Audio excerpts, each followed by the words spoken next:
Hello, everyone.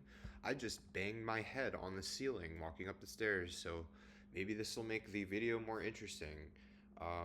If you read on my epitaph, died of a concussion while filming a YouTube video, please send flowers to my mother because she deserves it because I yelled at her on the phone yesterday.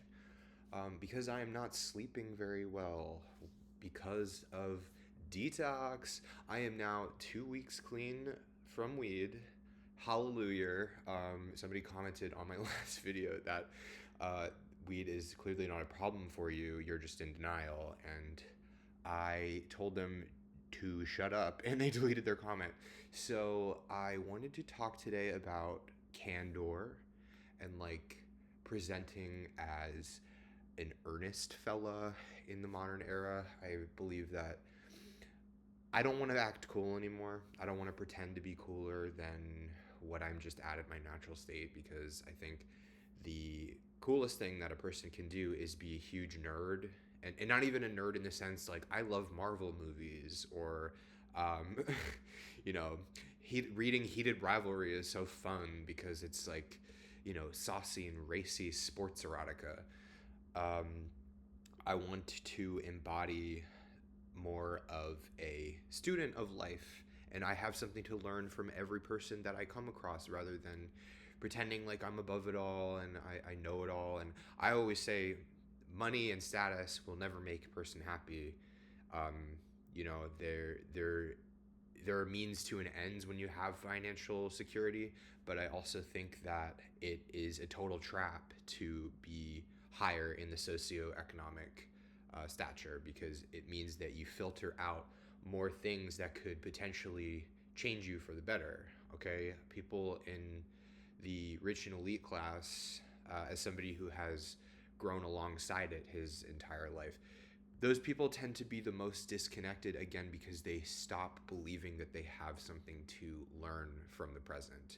They believe they have it all figured out, and this can apply to any situation. Honestly, like being married or like having a baby. Obviously, it depends on the person, but I think that people use milestones in life as ways to say like I've made it, like I can stop stretching, like I finally achieved everything that I need to. And of course, we need rest periods and times to appreciate all that we've built. Okay, like you don't want to build a Lego fort and immediately knock it down, right? You want to sit there and appreciate it and, you know, say that you did that. You were able to follow like some bumblefuck instruction kid and risk losing the pieces, skewered across the floor, waiting to pierce you and make you victim to its, childish ridges. My niece once said that she wanted to have 10 children when she was older. And I can't imagine 10 children separated, by 12 months, 17 months, whatever, each individually building their Lego projects. How the hell do you diffuse attention between 5 kids, let alone 12? My family was 6 boys, and I know my parents couldn't keep up.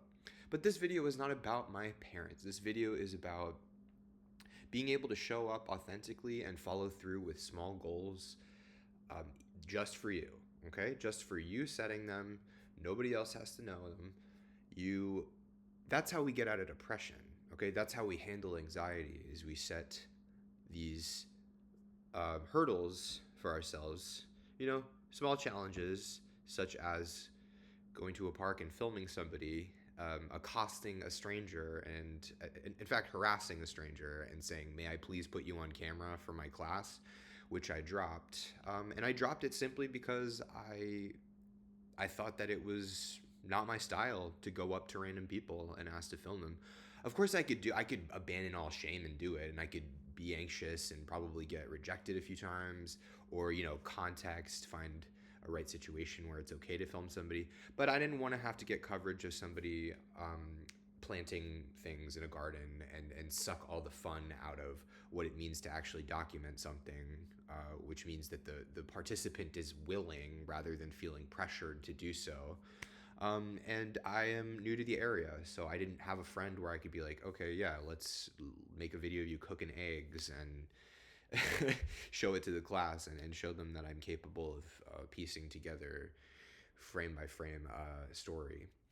So yeah, that's kind of a bummer that I had to drop the class. And I also made up a story about a family emergency to tell my professor because I was too embarrassed to say that I refused to tell somebody else that I don't know what to do. Okay? And I of course can request it. Like we listen, a stranger's just a friend you haven't met, right?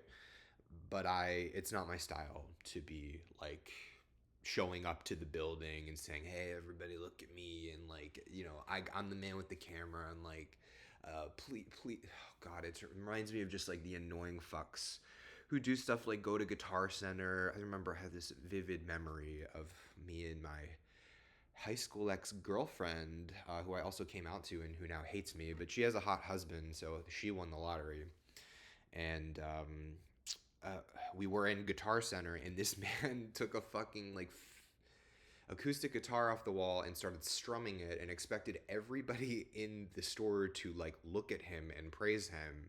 And my ex walked over and was like, "Ooh, like good job." And I was just like, "Hey, look over there." Like I walked away from him and he looked so pissed. I was like, "You're white people hate white men, by the way, because you expect the world to revolve around you when we're all just trying to like browse for instruments." Okay, I'm sorry that you feel the need to pause it in front of everybody and say like, "Aren't I doing a good job? Tell me I'm doing a good job." You're dot dot dot. Fill in the blank. I like attention too. I roll everywhere with my car down and the music blasting, but that's honestly just to like silence my own temperament and say that I am allowed to live larger than life even when nobody's watching, okay? Even when if I were the last man on earth, I would still be acting the same. Okay? And that's how you know you have self-esteem and that's how you know you made it. Um Brag. I've worked very hard to get to a point myself where I can say, yeah, I have an ego. I care what people think of me. Okay. I think that somebody who has no true ego is a sociopath, because our ego cheers our heart on and it protects it and it makes it strong. All right. If I were to live openly without my ego, I would be so hurt by people repeatedly, more so than I already am, because I've been crying a lot lately, and the emotional instability that comes with having to just choose an agenda, okay? Because I'll get into why I yelled at my mom. I had a fight with her because she was saying stuff like you should get a job, like leaning me in that direction. And obviously, I like working, I like contributing to things, but I'm not going to jump in headfirst to a service job again because I tend to work with poor teams of people, okay? And people who are actually really cruel in a lot of ways because most of the jobs I've had have not had good leaders, and the number one thing comes down to them lacking emotional intelligence and actual consideration for the life path of the people who are working for them because they don't know how to, and because most people in those fields like don't understand what kind of service they're providing and what the significance of that is. And the best people that I run into in those environments are the people who can realize the big picture and realize that helping another person is noble. There is decency and dignity in that, and to be able to provide a real life service to somebody is commendable. It is supremely more important than a lawyer who is part of a giant firm who just deals with bullshit cases, in my humble opinion. Um, Drive-through workers are massively more important to me than somebody who handles hedge funds. Okay, and that's a pretty radical take, right? Um, Side note, I'm like, really excited about box office performance of movies recently, except for Masters of the Universe. Which, hold on, let me show you something. The guy who handed this stuff out, this stuff, it's still in its original packing, so I can sell it on the black market. We, I love that movie. I think that it really appealed to the child inside me and made me excited about what it means to create a big blockbuster in this day and age and not follow the Disney model of let's milk this property for all it's worth and suck all of the soul out of it so that it's just bones at that point. Grogu cute withstanding. Um, so yeah, the moral of this vlog, the moral of the story is that Your ability to nurture your day to day stems from your ability to recognize the small wins. Okay. And my biggest wins this week have been hiking every day. They have been entertaining myself in my free time by going to movies, by doing research online, by doing my work, which is writing, which is making these videos off the cuff. I don't plan any of these. Like, this is what being a public speaker entails. And I would suggest, if you feel like you're not very confident socially, like I many times I don't feel very confident socially. Okay, the best times I feel like I can work a room is when I'm drinking. I could literally flatter the most stubborn person in the world because I have proven that in my work. I worked as a DSP for a little while, which is somebody who assists people who have developmental disorders or differences, and my clients loved me. Okay, at first they were always very cautious because they're like, who the fuck is this? And then they realized, oh, this is just another real person who wants to extend a hand. So again, nurture your creativity in any way that you can. Align yourself with opportunities that look different from other people's, especially when they appeal to your own passion and nurturing passion, and manage your expectations.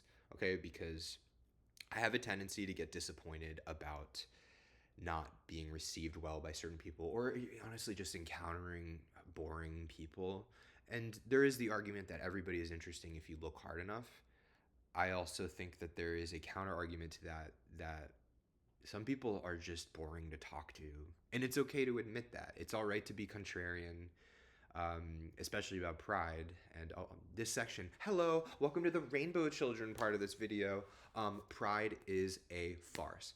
Pride is a marketing tactic disguise. Well, this isn't, this isn't like I just came up with this and it's so the analysis is biting and it's a hot take, but it's also an opinion that goes against the grain because I think pride parades are more about straight people having like feeling like good allies, and that's great. I think that that's wonderful, but I don't want to put my faith in a community of people who I don't know. Just because somebody is gay does not mean that they will have your back. Okay, if you are a member of the alphabet society, then you can understand that there is so much uh, diaspora across the community that there will be complete breaks in what you align yourself with. It's a shame that the real great divide these days is who wants to support people who vary in thought and opinion, and who wants to be just like the majority and like everybody else. Because I'll tell you something, the majority is not always correct.